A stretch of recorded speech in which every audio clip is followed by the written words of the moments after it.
Hi everyone, thank you so much for joining me again on another episode of Canny Crystals, the podcast. My name's Mart, I'm your host, and this week I am joined by TV presenter Hayley Sparkes. Hayley, how are you? I'm really well, Mart. It's so lovely to be here. Oh, Hayley, you froze already. Oh no. Are you back? Oh, you're back. Sorry, I don't know what happened there. Let's go again. I don't know what happened. Everything's been perfect, hasn't it? And then the minute we start, that's absolutely fine. Don't worry. Oh, fingers crossed, it's all okay. Right, Sorry, no, it's fine. You sounded so good. I'll start again. Don't worry.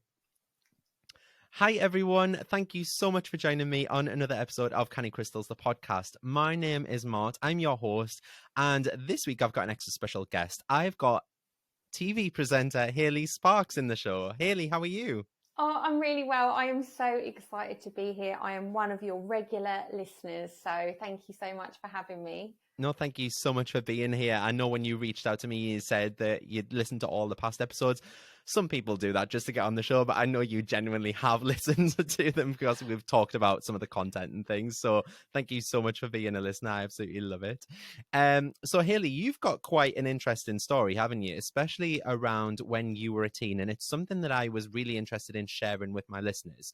So just to put this into context for everyone else, Hayley suffered with IBD and ulcerative colitis when you were a teen, didn't you? So do you want to talk us through that, Hayley, and just talk about how that affected you? Yeah, sure. So I was diagnosed at 7 with ulcerative colitis, and it was really rare because that particular illness normally tends to come on in your 20s, but so sort of for it to happen so young was extremely rare, and it took a long while for them to diagnose it. But yeah, to be honest, I lived a completely different life to the life that I live now. I got so bad to the point really where I was completely housebound, and right at the end, before it sort of reached a point where I had to have emergency surgery, I couldn't even sleep in my own bed anymore because I would collapse on the way from my bedroom to the bathroom. So I had to sleep in bed with my parents so that every time I got up to go to the toilet, they could assist me to the toilet because I'd become that weak and ill. So it was really challenging. It made school life really difficult. Missed tons of school. Couldn't do the normal things we take for granted. I was on a wheat-free, sugar-free and dairy-free diet. At one point, I could only eat pears and potatoes. We used to try everything. Didn't have access to the internet back then, so used to try and find specialists. And I was on a lot of steroids and medication, and my parents were desperate to try all the alternative therapies to try and help me get off these really strong drugs, which have a lot of really negative side effects. So yeah, it was definitely a really challenging time. And I think it's a condition that, well, anybody suffering with anything to do with that sort of thing, people find it really embarrassing, don't they? And we shouldn't, but I used to feel really humiliated on a regular basis because I'd have to leave the classroom when I was at school, and I might be in the toilet for 2 hours, sat there in pain, potentially bleeding and things, and then I'd have to walk back in and everybody would look at me, and I just wanted to die. I was going to say, I think especially being so young as well, being 7-year-old, people talk, don't they, like kids, because they're so naive, they don't know what's happening, and they're just curious more than anything. So people will have said random things, but probably not anything bad. But yeah, it probably would have looked weird to them, like you saying, sitting in the toilet for an hour and things like that. So when did you actually get a colostomy bag fitted then? Were you in your teens then? So I was 14, and as I reached that point of sort of collapsing and being literally had become housebound, I was taken into hospital, and it became apparent that things were at a really sort of make or break stage, and I was just rushed into emergency surgery, and my bowel was basically, like how an appendix can burst, but if you get it out in time, you're okay. It was that, but with my large bowel was about to rupture. So I didn't know this, but they sort of said to my parents at the time, we don't know if we can save her because it's at this point. We don't know if we can get it out in time. So it was all really terrifying, and I woke up in intensive care, couldn't feel my legs. I literally had a million tubes in me, but as I got better, I didn't understand what was happening. I didn't know. I was introduced to the fact that obviously I was very grateful they'd saved my life, but I had this colostomy bag at 14 and I couldn't believe it. I thought it was a joke. I thought, and I don't want to cause any offence to anybody that lives with a colostomy bag. I'm just sort of being honest about my teenage brain. I thought, this can't be real. Like, they can't expect me to live like this. How do they expect me to be able to have a life with this situation? So it took quite a lot of adjusting to having the stoma bag. Yeah. I was going to say, so how did you manage to cope? Because I'm assuming it was painful as well. So how did you kind of cope with, like them stomach pains and things like that? And just even having the colostomy bag on you?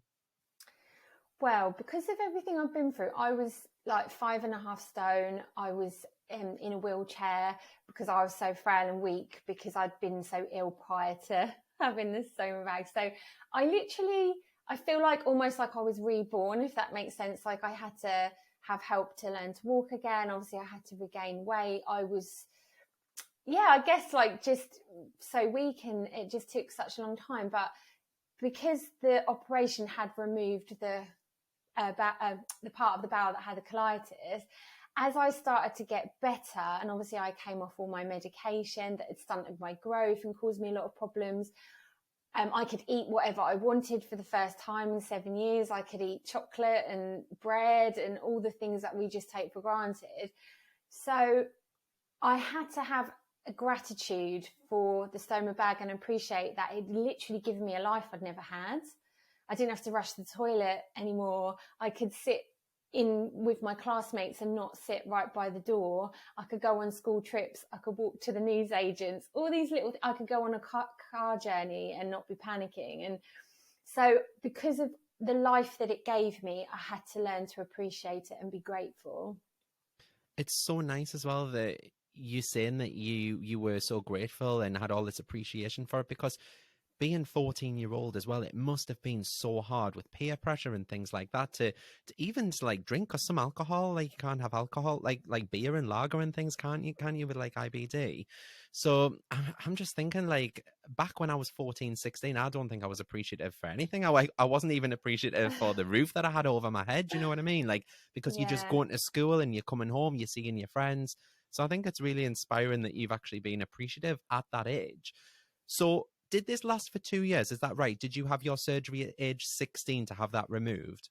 Yeah, so I do, again, I count myself incredibly lucky because not everybody is in a position where they can have the reversal to remove the stoma.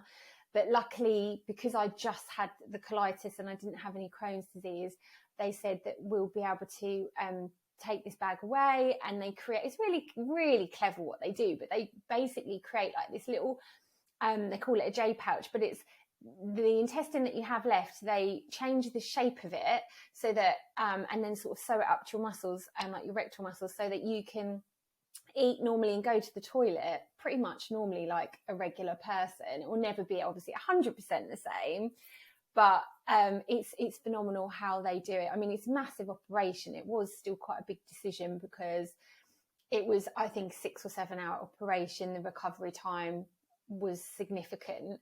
And at the time, back then, they would say things to me like, well, we can't guarantee what control you'll have and this and that. They didn't really sell it to me at the time. And I was thinking, oh, brilliant. So I could go through all this, like put my life on the line. And then what if I have problems? But luckily for me, I have been incredibly lucky, and I genuinely, I just feel like I live a completely normal, healthy life, and I just feel so fortunate, and it was like the best decision that I could have made. So yeah, I literally do feel like a miracle every day that they've been able to do this for me. I'm incredibly grateful. Yeah, I was going to say, that's so lovely to hear. So you're 30 now. Sorry. So you're 39 now, is that correct? Do you mind me saying your age? Yeah. Not at all, no. So obviously when we got talking and things like that, I read into you because I obviously did a Google search and like typed your name in and all these articles came up. So I just want to ask you about what happened to you in 2020, because what actually made you make this vision board that you're so infamous for? Because was it during the pandemic or was it just before the pandemic? It was during the pandemic. Yes. So fast forward after obviously everything we've discussed, I've been so lucky to have, like I said, it's like I lived two completely different lives. The first half of my life, almost, to be honest, is just, I just want to block it out. It was just so awful, and it wasn't really a quality of life at all. But then after the surgery and after sort of healing and everything, I went on to sort of fulfill my dreams to work as a TV presenter. I did a degree in fashion. I worked as a stylist on TV shows. I traveled around the world, and I trained as a makeup artist and did all this cool stuff. And I was just absolutely living my best life. And then, like for all of us, pandemic hit, and I had these travel documentaries in Thailand coming up and all these amazing jobs. And of course, understandably, everything came to an end. So it was, I was so great. Again, I was playing gratitude game, and I was so grateful that I was well and healthy, but I couldn't obviously ignore the fact that my life wasn't really going the way I wanted it to. I'd had to move out of my rented accommodation, move in with family. There was just all sorts of stuff going on. My Instagram got targeted by hackers, and I got blackmailed, and my only source of income at the time was my Instagram, and I lost everything. Didn't have any work, didn't have a partner. So I thought, you know what, I'm going to take matters into my own hands, and I'm going to do something positive. So I created this vision board in January 2020 with all my hopes and dreams, and I thought this will give me something positive to focus on, and it will remind me that there are good things to come. So yeah, that was the start of it.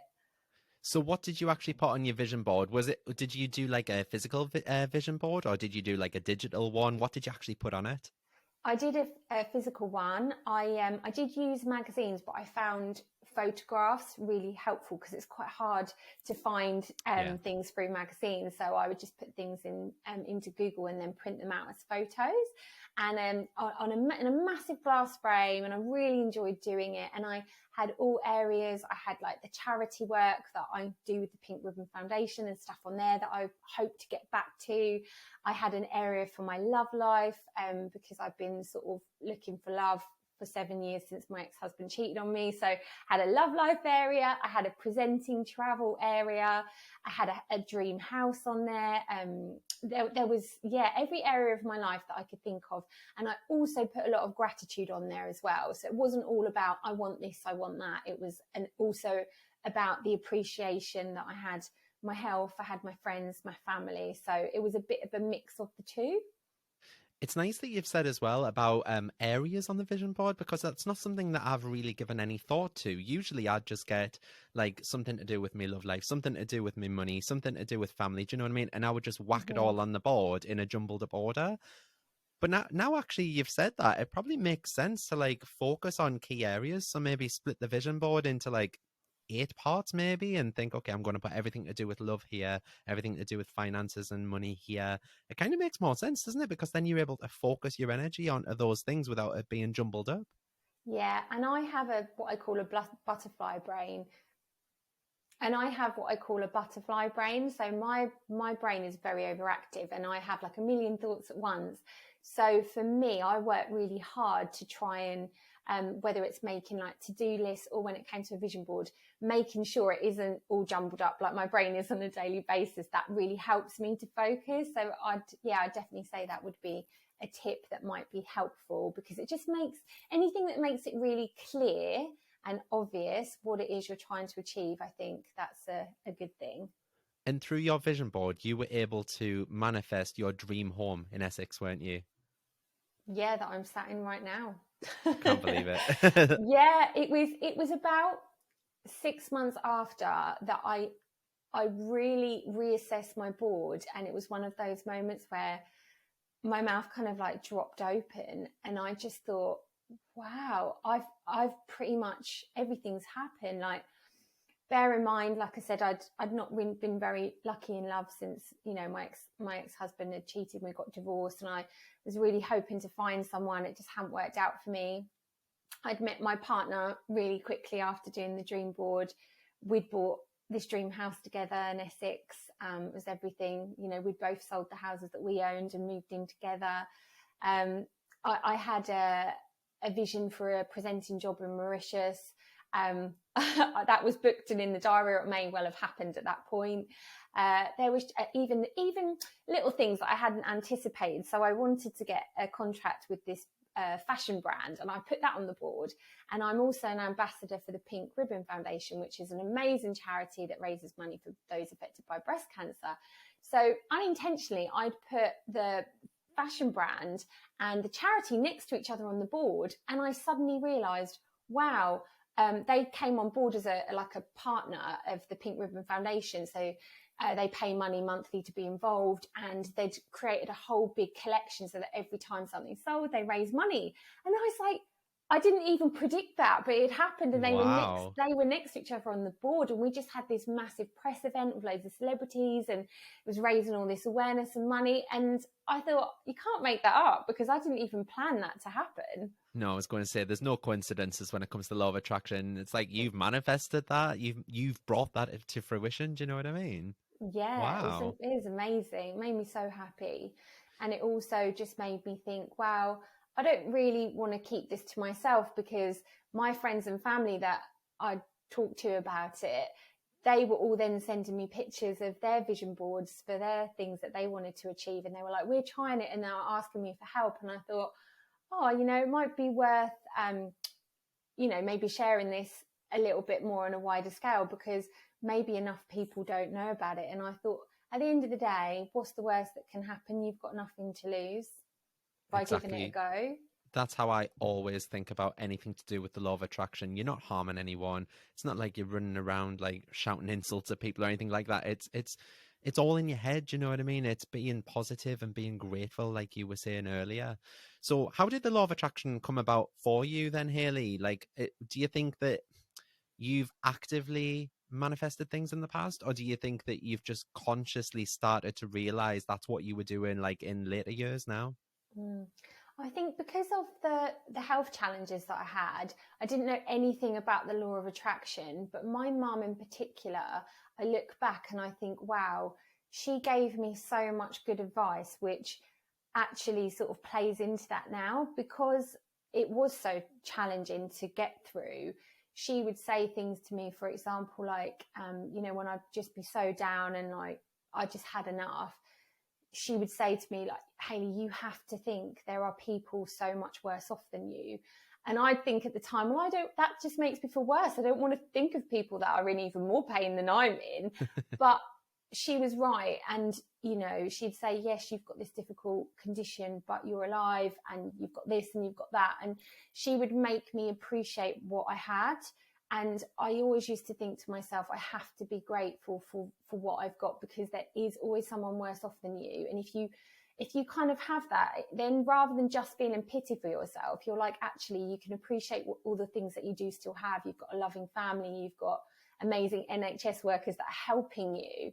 So I feel like my mum was really good with that. And she used to encourage me to do visualization and try and like imagine my body healing and things like that when I went to sleep. So she'd given me so much great advice. And so those seeds were probably sown when I was young. And then, like most people, I discovered the book The Secret when that became popular, and read that. And I thought, wow, this kind of blows my mind, and this is really fascinating. And I've always been like a sponge for information, and I love learning new things, and I have an open mind. And so from that, I then investigated the science, and I learned about quantum physics and all the scientific evidence that can be linked to certain parts of manifesting, and how our brain works. And then I discovered all these celebrities or athletes or people that have achieved greatness that had actually used the law of attraction, whether they knew that's what it was or not, or I don't know, done a drawing of them winning the Olympics when they were 6 and then they went on to win a gold medal. There was all these things that were coming out, and I was like, wow, this is a whole new world. And it just really excited me. So I've just been trying my best to learn about it, and discovering people like yourself, like listening to your podcast. It kind of just expands, doesn't it? And then you've got feng shui, you've got all these different other elements, spirituality, obviously crystals I've always loved. So it's a really nice, not a hobby, but it's a really nice area of interest, I think, to have in your life, because there's just so much to learn. There is, and I think spirituality is just so vast, isn't it? Like you said, there's many avenues. When I've been looking at booking guests on the show and things like that, I've started branching out into kind of not like high-end celebs, not like Lady Gaga or anything like that, but I've been researching people that have got like an interest in spirituality. So for example, like Holly Willoughby, for example, Fern Cotton and things, they're really, really interested in spirituality and the fact that there's something a bit more to the world than just the black and white that we all see. And when I've been doing that, I've been quite surprised when I've been researching celebrities that are interested in spirituality and the law of attraction of the names that are coming up. So some of them, like, I was just shocked to find that someone would have that kind of opinion, if that makes sense, because they don't come across like that on TV, or they don't come across like that in their music and things like that. So it's really interesting to see how mainstream spirituality and especially the law of attraction has kind of become in the last few years, isn't it? I agree. And even, I don't know if you've heard the story about Jim Carrey, but he wasn't Yes. successful as an actor. And you know that he wrote this check for, I think it was like Is it $1 million or something? $1 million, that's right, and carried it around for years. And then he got his first film, and he was written this check for the exact amount. He was really ahead of his time. So yeah, I completely agree with you. More people are into it than you would think. And like you say, they might not necessarily, their public persona might not necessarily be the kind of person that you think, oh, fits with someone who's really spiritual. But I think people are really switched on, and you don't necessarily even have to be somebody that's got a spiritual side. I feel I'm a bit of both. I'm so open to all of that. I love it. But I also do really love psychology, science, information about the brain, neuroscience. So, but there's evidence and there's information and on both sides. So you can have a scientific brain and you can still be really into it, if that makes sense. Definitely. So just going back to visualization, because you were touching on it there. When you visualize, is that something that you do in bed at night, or do you tend to like set yourself like 5 or 10 minutes throughout the day, that kind of thing? Just because I've been recently reading that you should visualize first thing in the morning or last thing at night, because your brain's about to go into a theta stage, I think it's called, and it's kind of more susceptible to open basically to these ideas and the visualizations that you're bringing forth. So what's kind of your routine through the day? Do you kind of just drop visualization in here and then, or do you dedicate some time at the start or the end of the day? I tend to find that the end of the day is good for me. I try to do my gratitude in the morning. Well, I always do my gratitude in the morning. I have a little light box in my dressing room that says gratitude and abundance. I switch that on in the morning, and when that's on and I'm doing my hair and makeup, I'm going through in my mind all the things that I'm grateful for. And I also just try to do that naturally throughout the day, whether it's I'm driving to work and I'm grateful for my car, or I'm grateful that I got to work safely. But then the evening, that's when, if I want to visualize, I'll normally try and do that as I'm falling asleep. I'm massively into subliminals, which I know you have some amazing ones. So I tend to listen to that, or I will have meditations on YouTube that I'll try and listen to as I fall asleep. For different areas, and a lot of them encourage you to perhaps visualize certain things. So it might be that I'm listening to an abundance one, and they will encourage you to visualize what you're trying to create in your mind. So for me, I find that time that you fall asleep, as you said, I've learned about the science of it. So for me, I think that's a really good time to do it. Yeah, I agree as well. I mean, at the minute, Johnny's away on holiday. I know we briefly spoke about this just before we started the episode rolling, but Johnny's away on holiday this week, and he's gone away because he's gone to see his mum basically in Malaga because she migrated out there. But I was supposed to be going, and obviously I just couldn't afford to leave my business. But I quite enjoy the time when he's away because he's a really light sleeper, and if he hears anything through the night, he's up. But when he's away, I don't have to put my headphones in for me subliminals. Do you know what I mean? So I can literally just put them on my laptop at the side of the bed and I press play. And do you know what it is? My dog is sleeping all the way through with my own subliminals on every night. So I've got the Wealth and Abundance and the Success one looped all night. And usually he's out 2 or 3 times a night for a wee. He can't hold his bladder. And literally, ever since Johnny's been away and I've had this subliminal on through the night, he slept all the way through. And I'm like, is this one of my superpowers? That I don't know if maybe he can hear my voice, maybe like Of subconsciously, course. what Yeah. dogs can hear something else. And I'm thinking maybe he's hearing my voice and that's settling him a bit more, It's maybe. soothing him. Yeah. Mm. It's funny because my dog makes I don't know, like little snory noises, little breathing noises, but that I tune into him. If I can't sleep, I listen to him breathe because it's one of my favorite things in life. I'm so obsessed with him. But they are so in tune with us, and I think that must be really helping him. Maybe you need to, this could be a new avenue for you to record subliminals for dog owners. That's a really good one. Well, do you know what it is? I've been asked a million times, do you do dog collars with crystals? Do you do Oh, subliminals for dogs and love cats and things like that. that? And I'm like, I'm missing a whole avenue here. You're I don't know missing the what I would trick, call Mark. I don't know what I would call it though. What could I call it? I don't know. Put it out there. Send us a message. Let us know what you think I should call it if I Yeah, the do. listeners will come up with some great ideas, I'm sure. But I actually, in all seriousness, I would buy that. I would love a little crystal collar for my dog. He's elderly now. He's like 15, Oh, bless him. And anything that I could do to just kind of like help keep him in like tip top shape and health, then yeah. I'd love that. So Because yeah, maybe for next year you need to put this on your vision board. yeah, I was going to say, because we know that crystals directly can affect animals as well. It's like Reiki. People do Reiki on animals as well.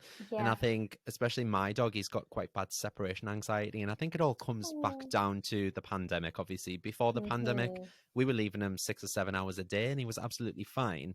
But now we can't go to the shop without him being sat at the front window shaking, and he doesn't eat anything while we're out anymore. He doesn't drink or anything. It's like he's actually got separation anxiety. And I think Oh. maybe a little crystal encrusted like collar or something with like a howlite or an amethyst might calm him down. I don't know, but I'll look into it. That's a little avenue from my vision board, like you Love say. it. So speaking of anxiety and things like that, so obviously I'm going to touch here on mental health. So obviously with you having quite a traumatic past with when you were a teenager and things like that, how is it now, having gone through all of that in the past? Did you feel the need to ever go through therapy or anything like that? Or do you feel that you've now got kind of an unbeatable mindset now that you don't feel that you need therapy?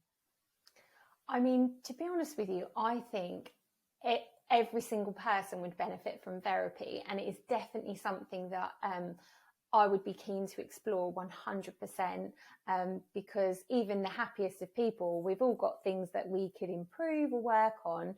But for me personally, to be honest with you, when you sounds dramatic, but when you literally have come back from the brink, you know, um, you when you have had a near-death experience, I think everybody says the same. Or if you've been suffering and then that suffering has gone, you can't even put into words the way that it makes you feel. It's kind of like another level of appreciation, because until like we all feel, well, we've all experienced it with the pandemic, you couldn't have realized how much you would appreciate giving somebody a hug or just Yeah. going to the shop to buy food or to a restaurant, until it's taken away from you.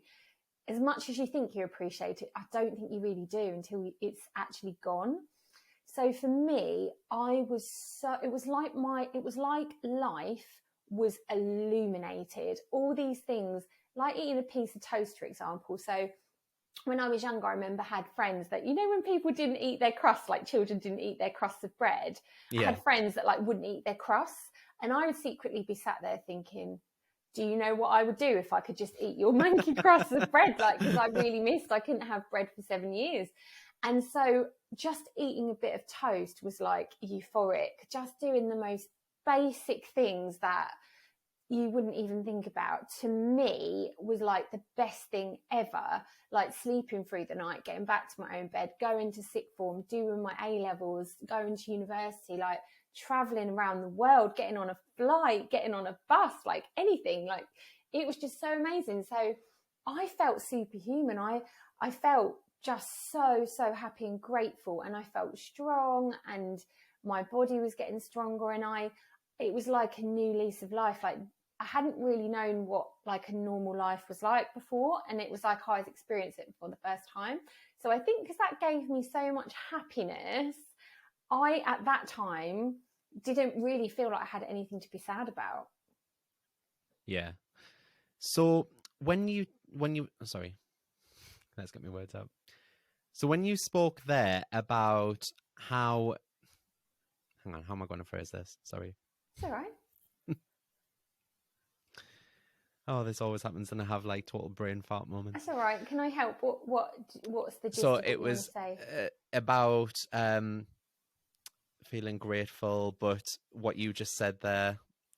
Oh my God, my mind has gone blank. I have these moments all the time, you know. Oh, it's okay. Oh, About what, totally. when you were saying there about being grateful, what were you saying? You said something about Like life was illuminated no, and how picture yourself without it. That's it. So I think there's something so powerful as well with what you were just saying there as well about when you're trying to feel grateful and you're showing gratitude, because this is something that I get questions about all the time. So people will DM me and they say, how can I be so grateful for the air or some hot water and things like that? And I ask them to imagine what their life would be like without that. And people always say, I've only woke up, I've only been up an hour. How can I be grateful for something within the first hour? And then I'll say to them, but what have you done within that first hour? You've woke up in a bed for a start. What would your life have been like if you'd have woke up on a floor? Do you know what I mean? And it's trying to like get them into the mindset of what would your life have actually been like if you physically hadn't had that. So even just getting a hot shower, what would it have been like if you hadn't had water at all?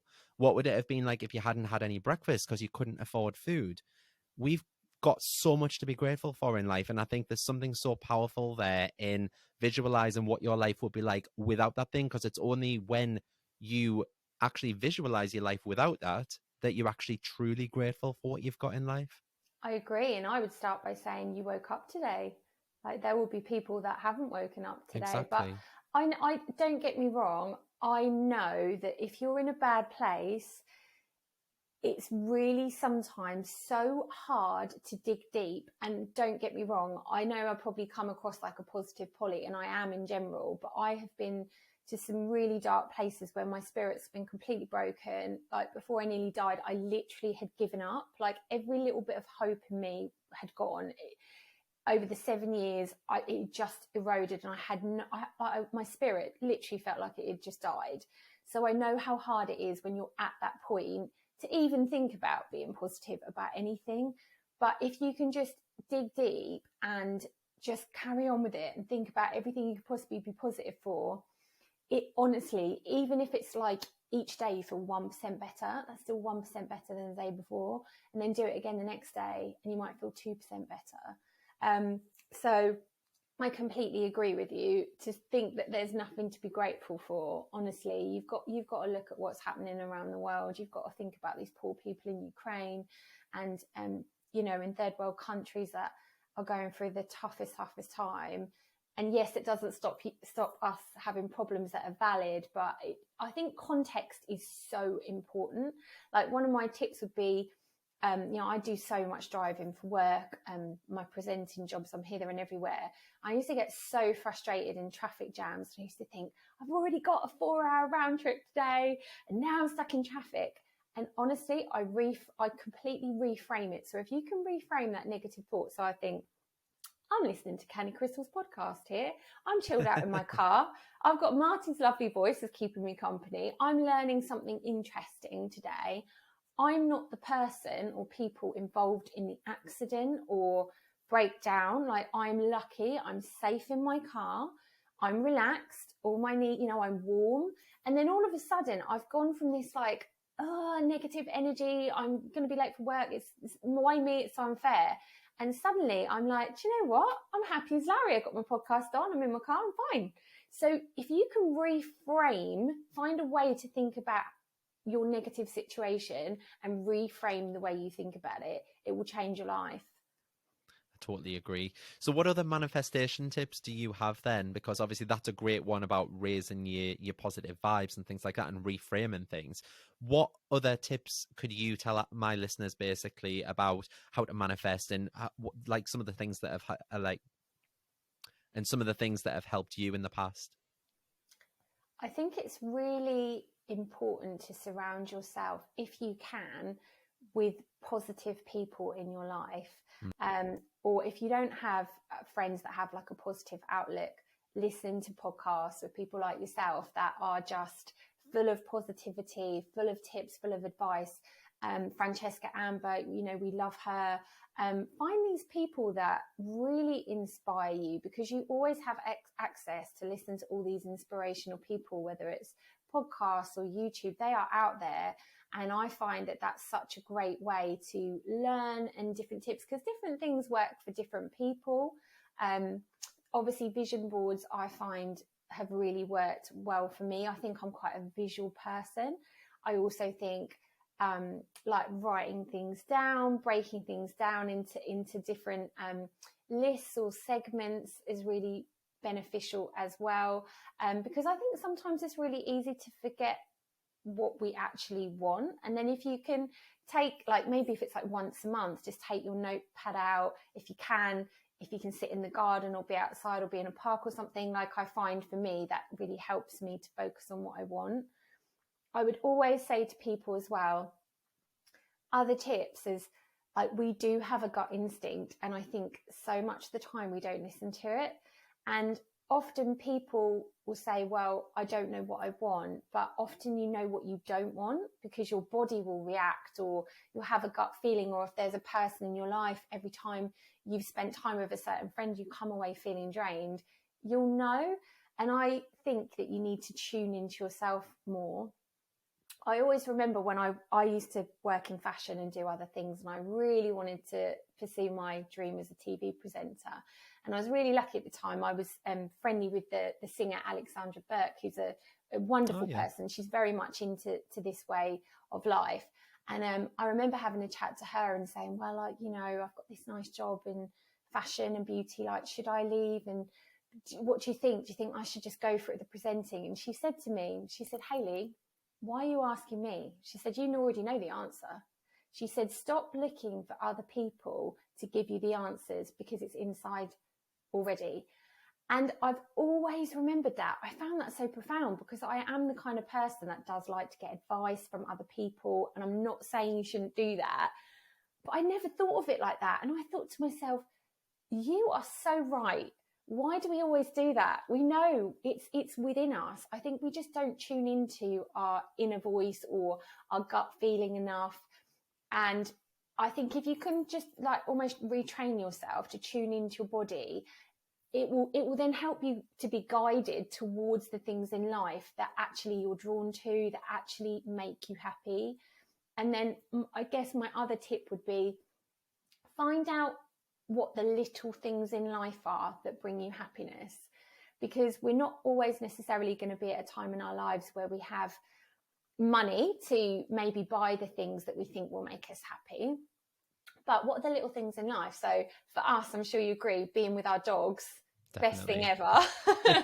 If you're an animal lover, or you might, like, I know it sounds pathetic, but I absolutely love my little cup of green tea in the afternoon. It just makes me happy. It's the smallest thing.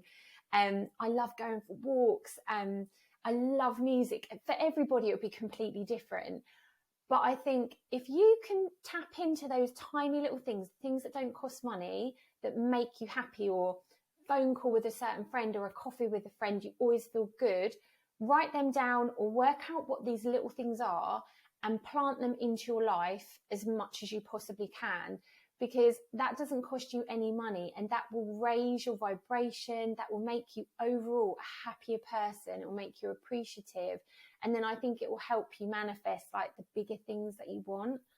And just never, ever chase the money. Always chase the happy. I live by that.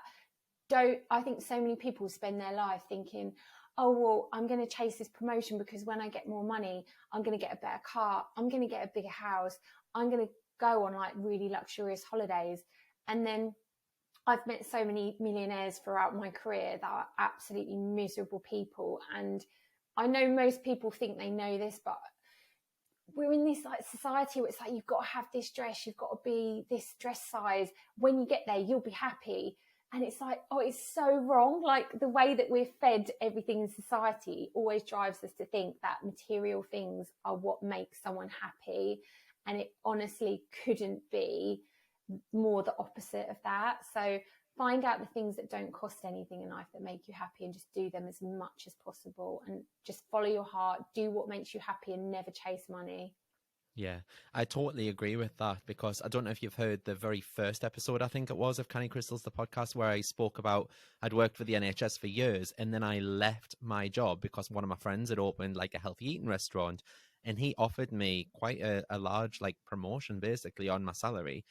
And I took that job, and I lasted maybe 2 or 3 months, and I was coming home every day crying my eyes out because it was so stressful. And it was honestly probably the worst 2 or 3 months that I'd had, like, at that point of my life. Like, I'd never felt stress like it, and I'd never come home and just lay on the bed and cried into my pillow straight after a shift. It was horrible. And I think all I'd done there was chase that money, and that's before kind of spirituality came about for me. So I've learned to kind of, it's not the be all and end all now. And yes, it is nice, and yes, you can afford to do like activities and things like that, but sometimes some of the best things are free. Like, I've been quite stressed lately, especially with my new website and things like that. Like, it's not really been doing what it should. Sorry, I'll just record that bit again. Someone just slammed the door.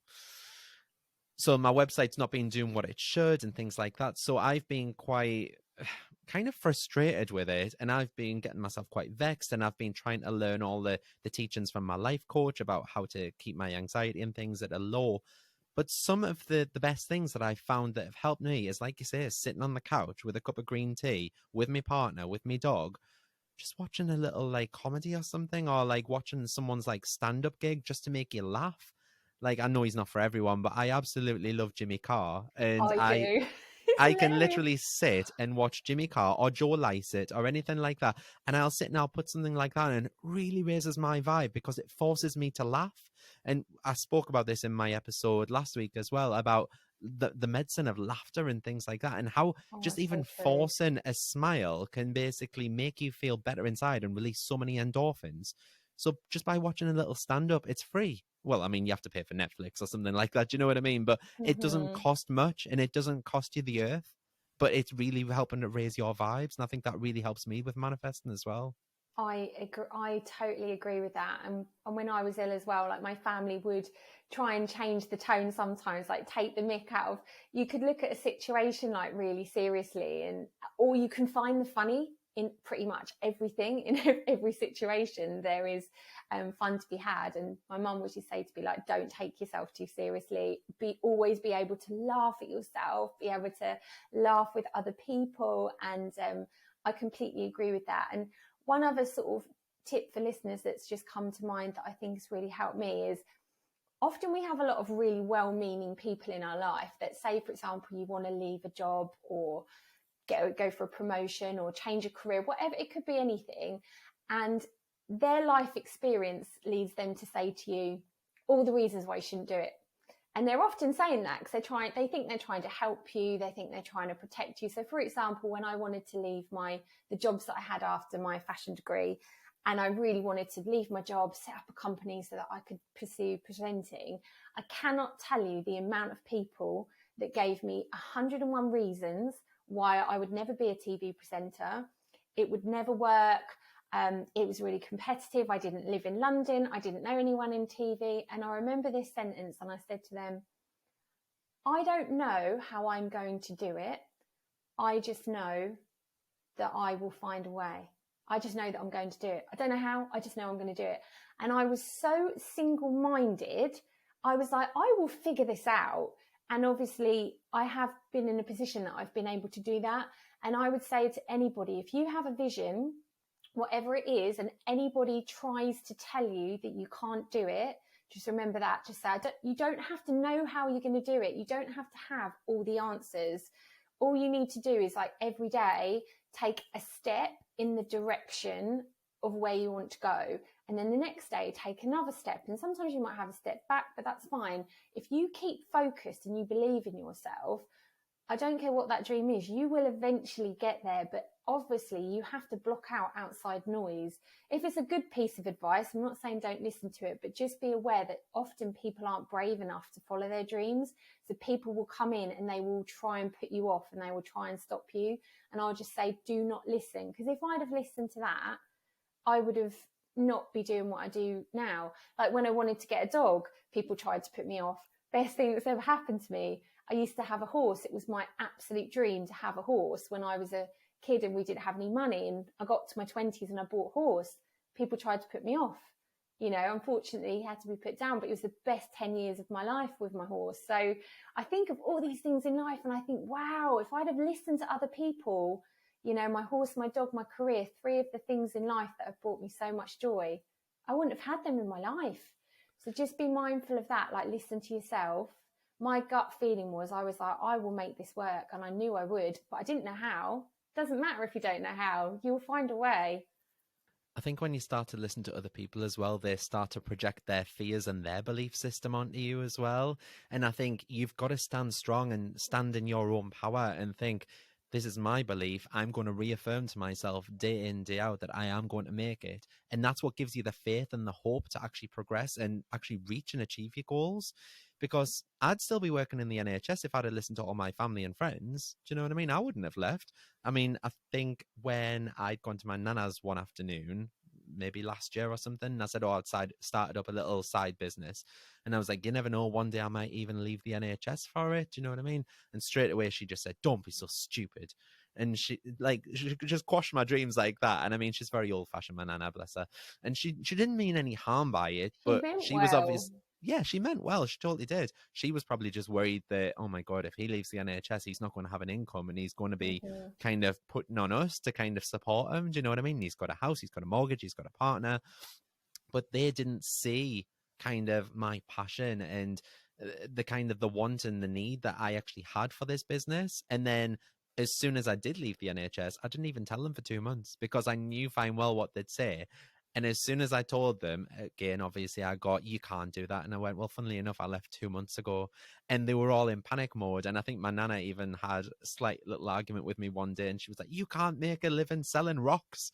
And I was like, Oh, Nana, it is so much more than that. She just didn't understand it. And I think because no. she didn't understand it, she had this fear and this, obviously she was projecting that fear onto me by saying I couldn't do it. But I just kept having to raise the wall up and just like put it to one side and be like, Nana, I love Yeah. you, but on this occasion you are wrong. And I just had to prove them wrong. And then every time I was going over, I was like, oh, well, like when I had my £30,000 month or something, I didn't get a, oh my God, that's amazing. I just got a, oh, okay. And it just kind of quashed that. So I think she was kind of like, okay, he's actually doing all right for himself, but I'm not going to like say that. Do you know what I mean? So yeah, I think Yeah, but you've just it's got to, satisfying when you yeah, do. you've just got to put that security up and kind of block people out that are going to be kind of Debbie Downers and mood hoovers and just kind of push them to one side, take their advice and things like that, but don't let it like quash your goals and dreams. Honestly, I couldn't agree more. People also think like you have to stay in one lane. So, you know, I've sort of transitioned into TV presenting, but I did my degree in fashion. I learned how to be a makeup artist, and I've kind of done that as a presenter as well. So it's great. And now I do a lot of travel, which I really love. But sometimes people think if you start off as one thing, like, you know, you're an NHS worker or you work in retail or you're an optician, whatever it is, it's almost like that's your lane, stay in that lane, that's who you are. And it's like, no, well, what if I want to work in the NHS for this period of my life, but then I want to go and retrain and cut down trees for a living? I don't know what, just random examples, but people will often see you as one thing and they don't, or you might want to do like a lot of different things. You might want to be a podcaster and you've got an amazing business. Why can't you do a little bit of everything? But people are often like, want to put you in a box or have you like in one lane and stay in one lane. And I think that's something to be aware of as well. And you will always, if you follow what feels right, what makes you happy, and you divert yourself, if something comes up and it's like, I've got a bad feeling about that, or I'm not sure about that person, or like you said, you were crying in that job, obviously that was telling you, like, that was a clear sign, like, this isn't my path, like, I need to change path and adjust course. And I always say to people, like, don't worry if you try something and it doesn't work out. Like, the most successful people in life, like, I don't know if you listen to Stephen Bartlett, his podcast Diary of a CEO, but he said yesterday, I was listening to him on the way to work, he said, I failed more than anyone I know. Like, my first 2 businesses completely failed. Like, I've had so much failure. He said, but what I learned to do is I fail quickly. I fail quicker than other people, and then I move on. And he's like, so many people procrastinate and put off doing things, and then they figure out like years later, oh, that didn't work. He's like, I get failure out of the way quickly. And I thought, what a good tip. Like, don't let failure get you down. Failure is feedback. Like, things, I've had loads of bumps in the road with my career, but I always had this feeling inside. It was like, just keep going, because you get rejected all the time in this industry, and you have to dig deep and not take it personally, and just think, do you know what, like, this wasn't my time. I've missed out on the most amazing dream jobs. I've got down to the final 2, and then all of a sudden they've gone in a different direction. You have to learn to pick yourself up and just carry on, believe in yourself, and trust that when the time is right, the good things will come. And that is quite hard, because rejection's hard, failure is hard, but I think the people that go on to be successful are the people that are really good at dealing with failure and just keep going. I agree. I'm going to use my mum as an example here, because for the last 30 years, my mum has been like a carer, and she's gone from job to job. Like, she's gone from being a home carer to like physically going out to someone's house to being in an old folks home, and like kind of nursing and things like that. But she is stuck kind of in one lane, like what you were saying. And it's almost like she's known nothing else. So she's just like trundled along. Do you know what I mean? But she absolutely hates her job, and she won't mind us saying this, but she absolutely hates her job, and she's been so depressed. And I think she was working at one point 60 hours a week, because she does 12-hour shifts, and she was doing 5 of them a week. And then when they put her onto night shift, she was saying, I can't do more than 4 a week. It's absolutely killing her. Like, she wasn't getting much sleep through the day. And she's coming up to 60. She's 60 at the end of this year. And she's done that now for 30 years. And it's an awful thing to say, but that's kind of inspired me to do better. Because my mum she left school without many qualifications. I think it's a generational thing. Of course. She didn't really have many qualifications, so she just kind of went into care work because it was there. And she always tried to get me. I remember when I was like 16, 17, she was like, well, while you're at college, do you not want to do a bit of care work, and I can get you in and stuff? And I said, seeing how depressed you are and how much you hate it, why would I want to put myself in that same position? Do you know what I mean? So it's kind of spurred me on to do better. So use it to spur you on. the more I climbed the ladder in the NHS, the higher I got. And I could see that she was obviously proud of me and stuff. But it just made me feel bad that she's still having to go through this crappy time. And I mean, she's working part-time now. So she's working, I think she works 2 days a week. So she's working like 24 hours a week. She comes out with something like £900 after tax. And she was telling me the other week that her gas and electric bills are going to be like £400-500 a month. And I said, that is literally half of her wage. So what I want to do is, and I've spoke about this before, but what I really want to do is I want to get to the point where I can actually employ my mom, but not physically employ her, if that makes sense. So like, just let her like do what she wants, but give her the money as if she's like getting paid a wage. But I'm not interested in her services. I just want her to be comfortable. I love that. And as you were telling that story, I was thinking in my head, I was like, Mark's mum's going to come and work for him. Like, that is going to be what happens. Like 100%. Like, how amazing. Like, your mum, she has dedicated her life to caring and helping for other people. What a beautiful person. Like, she obviously doesn't enjoy it. It's a really tough job, but she deserves like all that love and that like good karma to come back. And I'm sure that's going to happen. I can't wait for the day that you say in your podcast that, like, you know, you're able to pay your mum a wage, because you will do it. You will do it. And I think we all know that life isn't forever, but we don't want to think negatively. Of course we don't. We don't want to be thinking, well, I could die tomorrow. That's a horrible thought, isn't it? It really is a negative thought. But actually, when you realise, like, things can change in a second, it's like birthdays. I used to worry about getting older and think, and I remember when I turned 30, I was like, oh my God, I'm turning 30. I don't want to leave my 20s. And now I've totally reframed that thought. And I'm like, I'm about to turn 40 next year. And I think I'm so lucky. Like, I could have easily gone at 14. Like, if the penny had kind of or the dice had rolled in another direction, so to speak, I wouldn't still be here. So it is an achievement that I'm going to see my 40th birthday and hopefully a lot more birthdays. So again, it comes back to this thing of reframing. But when you fully realize that life is too short, it stops you putting things off. And like, bless your mum, I know it's hard, a generational thing, and women had a lot less opportunities, you know, than we're blessed with now, men and women, with the internet, and you can work all over the world. That generation didn't have that. But like, everybody's time is ticking, and what a shame to look back on your life and think, do you know what, I spent so many years like being really miserable. I'm never going to get that time back. Like, so the quicker you can make a change, the better, because that's the day you're never going to have again. And what a shame if you spent it being unhappy. Absolutely. And like, just to caveat that, my mum is probably one of the most caring people you will ever meet. She's always the first to go and do, like, go out of her way and do anything for anyone. Do you know what I mean? I've spoke about this before, but I think it's just the fact that she's a number rather than a person to the corporations that she works for, because they're all private companies and things like that. Do you know what I mean? And I think just when you've got like that level of like authority above you, and it doesn't kind of come down and you are literally just a number, it kind of will have a detrimental effect on you. And just looking back at the last 30 years and seeing how unhappy she was, like I say, that has been my crutch to say, like, come on, Martin, do better. You don't want this for your kids as well. Do you know what I mean? Exactly. Kind of break that chain. And then when you bring up your children, all the knowledge and all the experience that you've got, you can plow into them. Because my family are amazing. They're really supportive, and God, they were just incredible when I was ill.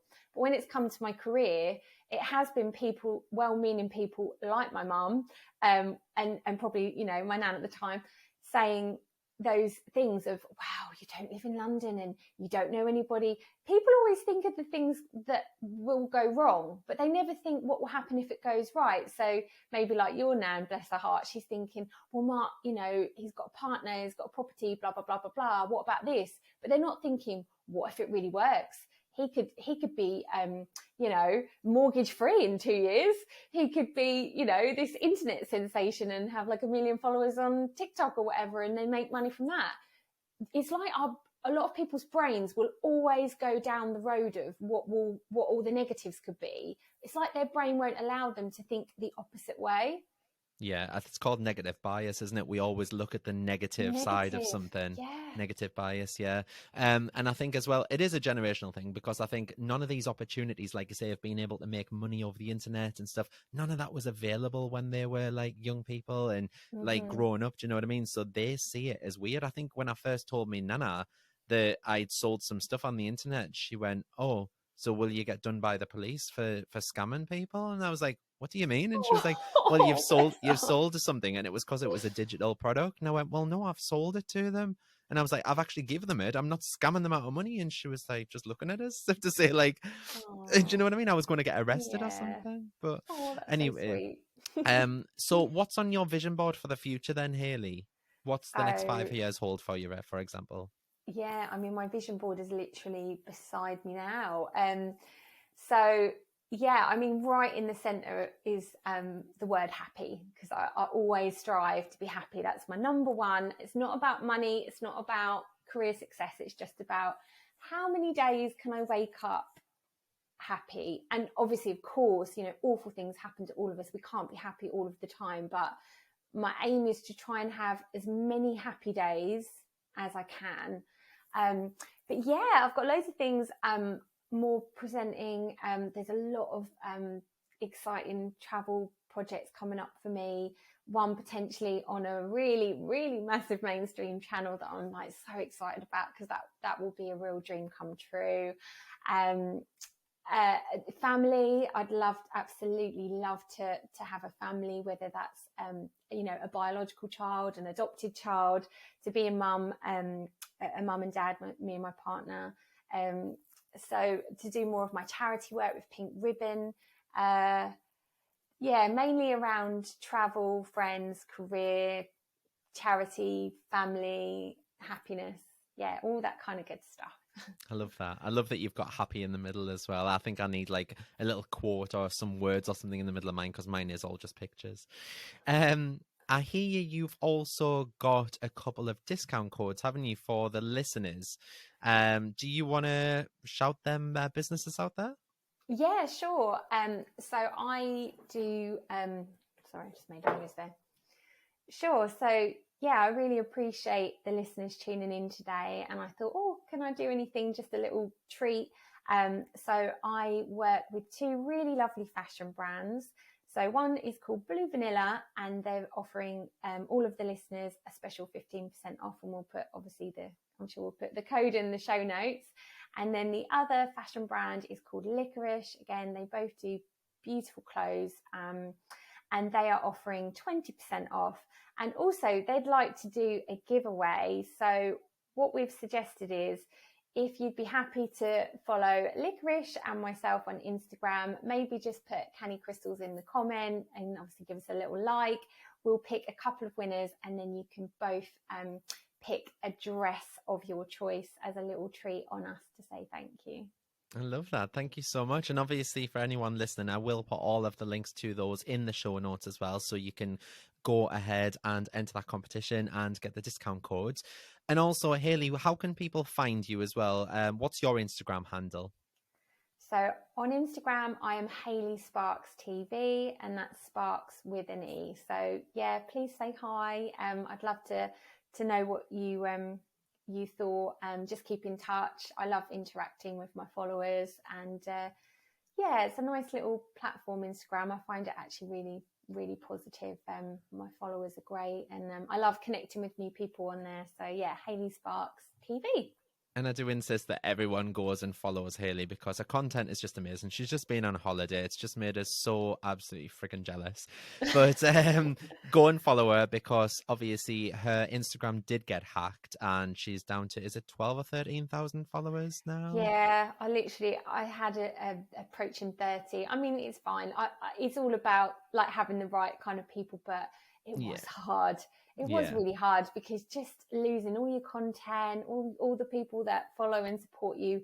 Well, it's your income as well, isn't it? Yeah, it was actually really scary. Like, I'd never been in a position like that, but I was being blackmailed for money. The police got involved. The fraud squad got involved. They take it actually really seriously. It's a big thing. So, I literally started from zero, and I've built it back up. But So go and follow Hayley on Instagram. Like I said, it's at Hayley Sparkes TV, and I will put the links to that in the show notes as well. So Hayley, thank you so much for sharing your story. I really do appreciate you coming on the show. Oh, Mark, honestly, thank you. Thank you for all your amazing podcasts. You have kept me company on so many car journeys, and I felt really inspired by you and your story. And I'm genuinely so happy to have met you and been on the podcast. And I'm so excited, because I just know you're going to have your mum working for you. You're going to have this massive team. You're just going to go up and up and up. And I can't wait to listen and watch you just grow and fulfill all your dreams. And I think you're a really wonderful and inspiring person too. Oh, thank you very much. You're going to make us cry. Thank you so much, Hayley. I really appreciate that. And for anyone else who has enjoyed today's episode, please feel free to leave a review wherever you're listening from. You can do so on Spotify, Audible, Google, Amazon, wherever it is that you're listening from. Thank you all so much, and I'll see you all again next Friday for another episode of Canny Crystals, the podcast. Thanks very much, guys. Have a nice weekend. Bye.